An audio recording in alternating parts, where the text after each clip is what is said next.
गांधी परिवार, नेहरू परिवार ने भारतवर्ष के ऊपर सदियों से राज किया है। वो राजा हैं, हम रंक हैं। राजा निर्धारित करेगा कि किसके साथ उसको संबंध बनाना है, किसके साथ उसको दोस्ती निभानी है। रंक नहीं निर्धारित कर सकता। हमारा स्नेह, हमारा प्यार, हमारा आदर उस परिवार के लिए हमेशा रहेगा, लेकिन उन्हें निर्धारित करना होगा कि वो इस रंक के साथ अपना रिश्ता। दोस्तों, क्या आप जानते हैं कि राजीव गांधी के लाडले, सोनिया के भाई और प्रियंका के मामू कहे जाने वाले बॉलीवुड के शहंशाह अमिताभ बच्चन ने आज से करीब 4 दशक पहले नौसिखिए रूप में राजनीति में कदम रखा था और अपने पहले ही चुनाव में विपक्ष के दिग्गज नेता पूर्व मुख्यमंत्री को इतने भारी बहुमत से हराया था कि उस नेता ने राजनीति से ही संन्यास ले लिया था। लेकिन साथियों, किस तरह से जया बच्चन, भाभी देवर और मुंह दिखाई वाले जुमले बोलकर फिजा अमिताभ के पक्ष में कर दिया, जैसे कि उन्होंने खुद को इलाहाबाद की नई बहू बताते हुए मुंह दिखाई में वोट मांगा था।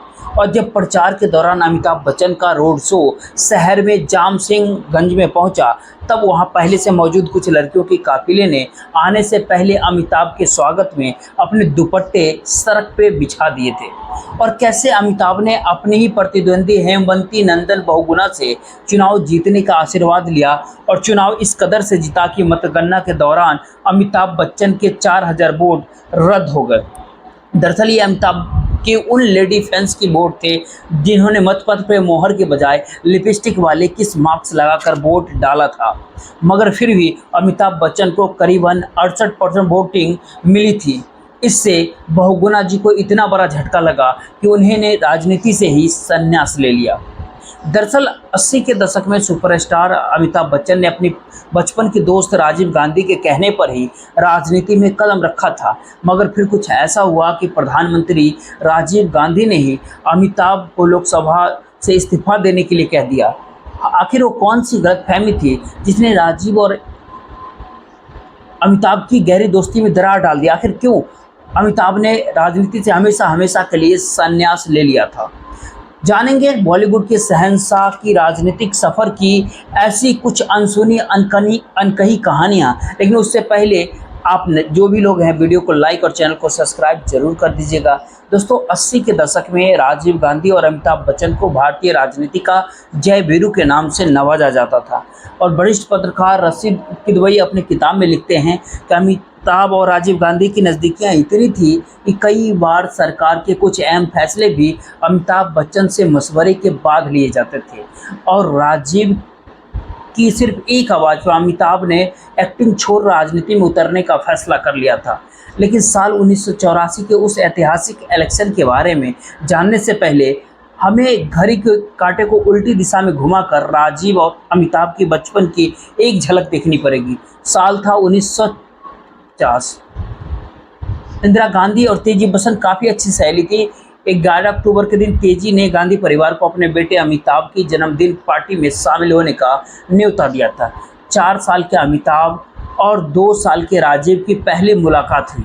इसके बाद दोनों की दोस्ती गहरा गई, क्योंकि राजनीति में होने के नाते तेजी बच्चन और इंदिरा गांधी दोनों एक दूसरे के घर आते जाते रहते थे। यही तो गर्मी की छुट्टी में कई बार बच्चन परिवार भी राजीव गांधी के यहाँ जाया करते थे और अमिताभ बच्चन को इंदिरा गांधी अपना तीसरा बेटा मानती थी। बताया जाता है कि साल 1967 में जब राजीव गांधी की शादी को लेकर कांग्रेस पार्टी में विवाद चल रहे थे, उस समय राजीव ने अपनी होने वाली पत्नी सोनिया गांधी को भी भारत बुलवा लिया था। लेकिन भारत आकर सोनिया आकर कहाँ रुकती, इसलिए तेजी बच्चन ने सोनिया के लिए अपने घर के दरवाजे खोल दिए और दोनों परिवार के बीच की दोस्ती और ज़्यादा गहरी हो गई। अमिताभ गांधी परिवार के इतने करीब आ चुके थे कि सोनिया गांधी ने उन्हें अपना भाई मानती थी और राहुल और प्रियंका उन्हें मामू कहकर बुलाते थे। शायद इसीलिए इमरजेंसी के दौरान भी अमिताभ बच्चन चुप्पी साधे हुए थे। इसके लिए उन्हें फैंस का कटाक्ष भी सहना पड़ा था। खैर, साल 1984 में जब इंदिरा गांधी की हत्या कर दी गई थी, तब उनके बेटे राजीव गांधी ने प्रधानमंत्री पद की शपथ लेकर देश की बागडोर को संभाला था। लेकिन हर किसी को यहाँ पर शंका थी कि भारत की सबसे शक्तिशाली प्रधानमंत्री कहे जाने वाली इंदिरा गांधी की जूतों में कोई नौजवान कैसे पैर रख सकता है, और वो भी एक ऐसा युवक जिसने महज कुछ साल पहले राजनीति में कदम रखा था। ऐसे में अगला चुनाव राजीव गांधी के लिए काफ़ी अहम था, क्योंकि पिछले कुछ सालों में कई दिग्गज नेता कांग्रेस छोड़कर के विपक्ष में अलग अलग पार्टी बना करके बैठे थे और 1984 का वह चुनाव उनके लिए सत्ता में आने का एक सुनहरा मौका था। वैसे ही एक नेता थे हेमंती नंदन बहुगुणा, जो कि कांग्रेस की तरफ से ही उत्तर प्रदेश के मुख्यमंत्री रह चुके थे, लेकिन 1980 में उन्होंने कांग्रेस पार्टी छोड़ दी थी। 1984 के लोकसभा चुनाव में हेमंती नंदन बहुगुणा ने इलाहाबाद से चुनाव लड़ने का फैसला किया, जिससे उसका राजनीतिक गढ़ माना जाता था और पूरा विपक्ष उनके पीछे एकजुट था। ऐसे में राजीव गांधी पूर्व मुख्यमंत्री बहुगुणा के सामने किसी दिग्गज राजनेता को खड़ा करने के बजाय अपने दोस्त अमिताभ बच्चन को इलाहाबाद के चुनावी मैदान में उतारने का फैसला किया। उस समय भी बॉलीवुड के सुपरस्टार थे, हालांकि उनको राजनीति की कुछ भी समझ नहीं थी, लेकिन अपने दोस्त के कहने पर उन्होंने अपने बने बनाए की फिल्मी करियर को छोड़ चुनाव लड़ने का फैसला किया, जिसकी खबर मिलते ही राजनीतिक गलियारों में शोरगुल मचने लगा। क्योंकि जहां एक तरफ राजनीति के मजे हुए खिलाड़ी उत्तर प्रदेश के बेहद लोकप्रिय नेता बहुगुणा जी थे, वहीं दूसरी ओर angry young man Amitabh Bachchan, जिनका क्रेज पूरे देश भर में था। और इस पत्रकार शेखर करीम बताते हैं कि 27 नवंबर 1984 का दिन था। अमिताभ बच्चन इलाहाबाद आए और चंद्रशेखर आज़ाद के प्रतिमा पर माल्यार्पण किया और उनके आने की खबर सुनकर के शहर में अपार जन समूह इकट्ठा होने लगा। जहां पर उन्हें कलेक्ट्रेट में पर्चा दाखिल करना था, वहाँ भारी सुरक्षा के इंतजाम किया गया था। बड़े पुलिस अधिकारियों से कलेक्टर भी वहाँ पे मौजूद थे। अमिताभ की एक झलक पाने के लिए वहाँ पे हजारों लोगों की भीड़ जुटने लगी। लोग इतने ज़्यादा थे कि उन्हें काबू करना प्रशासन के लिए नामुमकिन हो गया था। दर्जनों लोग बस पे चढ़ते गए। हालात ऐसे हुए कि बस की छत ही चिपक गई। आसपास के पेड़ों पे इतने लोग चढ़े कि डालियां टूटकर गिर गई, जिसके साथ ऊपर चढ़े लोग भी नीचे गिर गए। कलेक्ट्रेट की मजबूत दीवार को जनसमूह ने धक्के मार करके तोड़ दिया। पर्चा भरने के बाद अमिताभ बच्चन 7 मीटर ऊंचे मंच पे चढ़े और दोनों हाथ ऊपर उठाते हुए बोले, मेरा नाम अमिताभ बच्चन है। और हर तरफ तालियों की गूंज उठी। फिर उन्होंने भाषण दिया। इलाहाबाद के लिए अमिताभ बच्चन की नीयत बहुत साफ थी, लेकिन उन्हें राजनीति का बिल्कुल भी अनुभव नहीं था। इसीलिए चुनाव प्रचार में हर जगह अमिताभ रटे रटाए 5 या 6 वाक्य बोला करते थे। साथ ही चुनाव जीतने के लिए कई फिल्मी हथकंडे अपनाकर उन्होंने डायलॉगबाजी करना भी शुरू कर दिया था। जैसे कि एक सभा के अंदर अमिताभ ने कहा था, मुझे वोट दे क्योंकि मेरा खाता साफ है, कोई एंट्री नहीं है। इलाहाबाद के चुनाव को कवर करने वाली वरिष्ठ पत्रकार कुमकुम चड्ढा का कहना होता है, उस चुनाव में बच्चन अपना रोल नहीं बदल पाए। वो आखिरी तक यही समझते रहे कि वो फिल्म स्टार हैं। उन्होंने सर्किट हाउस में बंद कमरे से चुनाव लड़ा। उन्होंने चुनाव प्रचार की जिम्मेदारी अपने छोटे भाई अजिताभ के हाथ में दे दी थी, जो कि रोज़ सुबह सर्किट हाउस के बाहर से पत्रकारों को भगाने का काम करते थे। कहा जाता है कि शुरुआत में अमिताभ सरतिया यानी सट्टा बाजार के भीतर चुनाव हार रहे थे, लेकिन उनके पक्ष में हवा तब बदली जब जया बच्चन प्रचार में कूदी। उन्होंने भाभी देवर और मुंह दिखाई वाले जुमले बोलकर फिजा अमिताभ के पक्ष में कर दिया। जैसे कि उन्होंने खुद को इलाहाबाद की नई बहू बताते हुए मुंह दिखाई में वोट मांगा था। वहीं दूसरी ओर अमिताभ भी राजनीति के दांव पेच सीखने लगे थे। इसी बीच एक दिलचस्प किस्सा तब हुआ था जब प्रचार के दौरान एक दफ़ा हेमंती नंदन बहुगुणा और अमिताभ बच्चन का काफिला आमने सामने हो गया था। कार रुकवा कर के दोनों अपने गाड़ियों से बाहर निकले। अमिताभ बच्चन ने बहुगुणा जी को प्रणाम किया और कहा, मुझे आशीर्वाद दीजिए। बहुगुणा जी ने हाथ उठाया और कहा, जिस क्षेत्र में हो उसमें तुम्हारी तरक्की हो। अमिताभ ने कहा, नहीं, मैं आपके आशीर्वाद चुनाव जीतने के लिए चाहता हूँ। बहुगुणा जी ने मुस्कुरा करके कहा कि मैंने कहा ना, आप अपने क्षेत्र में सफलता हासिल करें। अमिताभ बच्चन मुस्कुरा करके कहे कि मैं इस समय राजनीति के क्षेत्र में हूँ और मैं समझता हूँ कि आपने मुझे इसी क्षेत्र में सफलता के लिए आशीर्वाद दिया है। यह कहकर के अमिताभ बच्चन वहाँ से निकल पड़े। उस समय एक और किस्सा पूरे देश में वायरल हो गया था। दरअसल प्रचार के दौरान अमिताभ बच्चन का रोड शो जब शहर के जाम सेनगंज में पहुंचा, तब वहां पर पहले से मौजूद कुछ लड़कियों ने काफिले के आने से पहले अमिताभ के स्वागत में अपने दुपट्टे सड़क पर बिछा दिए थे। लेकिन जब अमिताभ वहां पहुंचे तो उन्होंने सड़क पर दुपट्टे देखकर तुरंत अपनी गाड़ी रुकवाया और रिक्वेस्ट करके सारे दुपट्टे हटवा दिए। यानी उनका वाहन किसी भी लड़की के दुपट्टे पे से नहीं गुजरा। इसी से पता चलता है कि अमिताभ कितने साफ दिल से इलेक्शन लड़ रहे थे। दूसरी तरफ हेमंती नंदन बहुगुणा की छवि अमिताभ के फैंस के भीड़ के सामने छवि मतलब कमज़ोर पड़ते हुए दिख रही थी। फिर आया वो दिन जब चुनावी रिजल्ट अनाउंस होने वाले थे, जहाँ पर एक तरफ इंदिरा गांधी की मौत से राजीव गांधी को काफ़ी सहानुभूति मिली और 514 लोकसभा सीटों में से 404 सीटों पर जीत हासिल कर राजीव बहुत भारी बहुमत से भारत के प्रधानमंत्री बने। वहीं दूसरी तरफ इलाहाबाद की जनता ने हमारे एंग्री यंग मैन पर इतना प्यार लुटाया कि अमिताभ बच्चन ने 1,87,000 वोटों से हेमंती नंदन बहुगुणा को चुनावी मैदान में मात दे दिया।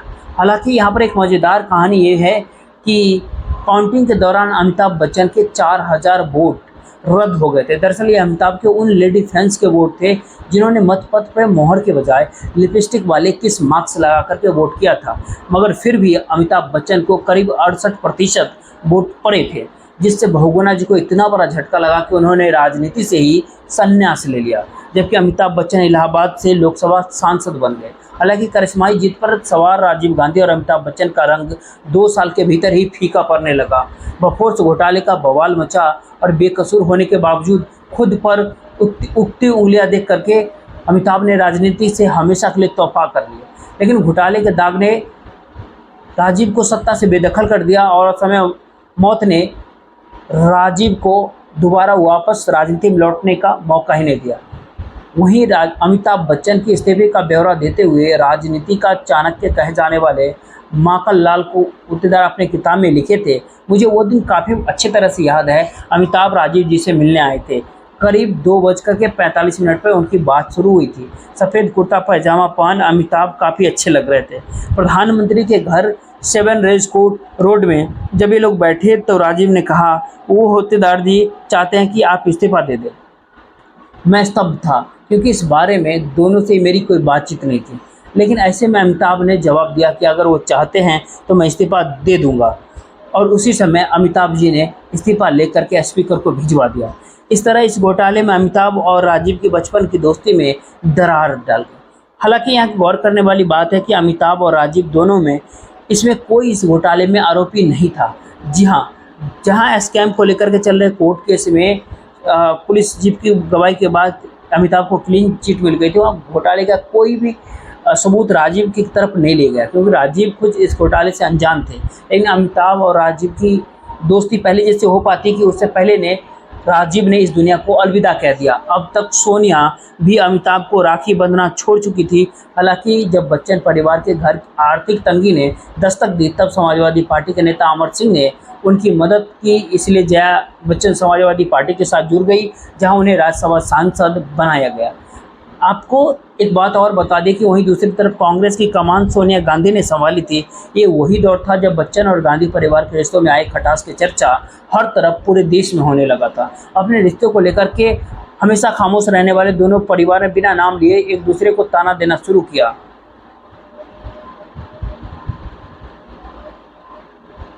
ये मैं देख चुकी हूँ जब अमिताभ जी और हमारा परिवार बहुत तकलीफ में थे। बहुत भारी संख्या से जीतने के बावजूद किसी ने हमारा साथ नहीं दिया। गांधी परिवार 40 साल से राजनीति में है। भारत के लोग जानते हैं कौन किसको धोखा देता है, किसने कौन काम करता है, कौन धोखा देता है। इस दौरान सियासी मैदान में अमिताभ ने अपने बीवी को सपोर्ट तो किया, लेकिन खुद कभी राजनीति की तरफ मुड़ करके देखा तक नहीं। लेकिन बातों बातों में एक बात उन्होंने गांधी परिवार को लेकर के अपने मन की भावनाओं को प्रकट जरूर किया था। परिवार, गांधी परिवार, नेहरू परिवार ने भारतवर्ष के ऊपर सदियों से राज किया है। वो राजा है, हम रंक है। राजा निर्धारित करेगा कि किसके साथ उसको संबंध बनाना है, किसके साथ उसको दोस्ती निभानी है। रंक नहीं निर्धारित कर सकते। हमारा स्नेह, हमारा प्यार, हमारा आदर उस परिवार के लिए हमेशा रहेगा, लेकिन उन्हें निर्धारित करना होगा कि वो इस रंक के साथ अपना रिश्ता। वहीं एक बार कौन बनेगा करोड़पति के सेट पर भी बिग बी ने गांधी परिवार को लेकर अपनी बात रखी थी।